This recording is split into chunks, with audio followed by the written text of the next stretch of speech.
Good morning to you.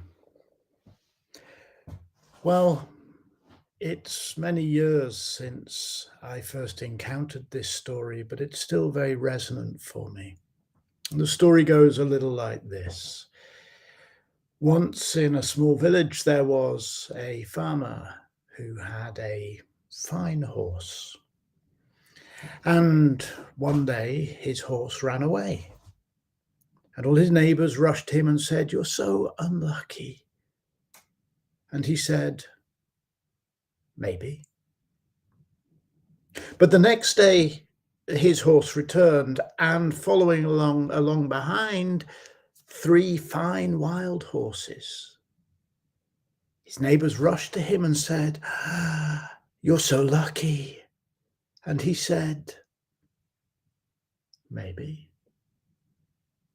The next day, the farmer's son, trying to tame one of these new wild horses, was thrown from the horse as he tried to ride it and broke his leg. His neighbors rushed to the farmer and said, "You're so unlucky." And he said, "Maybe."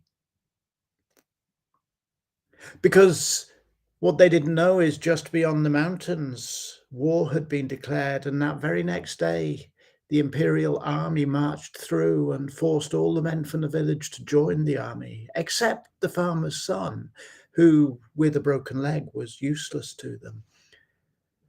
What remained of his neighbors rushed to him and said, "You're so lucky." And he said, "Maybe." And one understanding of this story, of course, is that we never know what's going to happen next. We never know what the result of things are going to be. Something that seems bad could end up good. Something that seems good could end up bad, and so on. Seems to me there's another meaning in this story, which is we get to be resilient in the face of the world. Something happens and we get to deal with the consequences of what happened, but we get to do so in a resilient way. We get to do so not by feeling that we are amazingly fortunate or, deeply unlucky. We look at what is happening and we choose, to the best of our ability, how to respond. We have the capacity to be resilient. I think this is slightly different from something which I think is a very Western mindset of saying what the world is how you choose to see it. You can, react to anything in any way you want to. I think that's an oversimplification.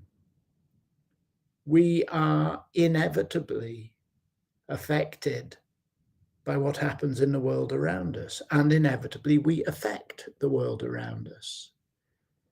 There is a universe beyond my skin which feeds me and which I feed. However, when stimulus or impulse comes into my system from the outside world, I can explore and develop the discipline to respond to those inputs in ways that are congruent with my purpose, that are easeful, that are healthful.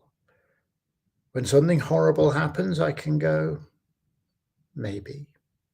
When something wonderful happens, I can go, maybe. It's not that the world out there doesn't matter. It's that it's out there. And my system, my experience is in here. We can think of it a little bit like a large lake which you throw a stone into. The stone is affected by the lake. The lake is affected by the stone. It splashes and the lake moves and changes its shape, but then the lake resumes its shape. Sometimes, if a huge landslip happens, masses of rocks fall into the lake. The lake is changed irrevocably, but still it resumes its fundamental lakeness. For me, this is resilience.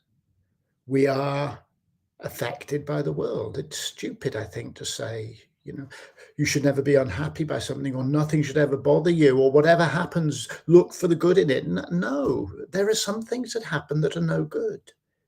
They hurt.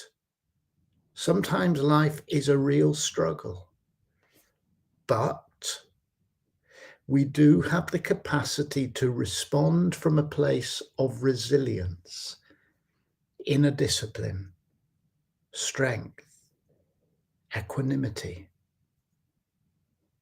Not easy, it's a lifelong discipline. And every time the lake thinks it's found its final shape, along comes another landslip. What happened to the farmer after his son was not called up? Who can tell? The story doesn't say the farmer was happy about this or unhappy about that. I'm sure he was. I'm sure he was very happy when he got extra horses, and very unhappy when his son fell off his horse and broke his leg. It's all right. We get happy, we get unhappy. What happened after the end of the story, as I tell it? Well, life carried on. That's what happened. Good things happen, bad things happen. And the story suggests we respond to all of them from a place of equanimity. Maybe. Good, bad? Maybe. Have a lovely day.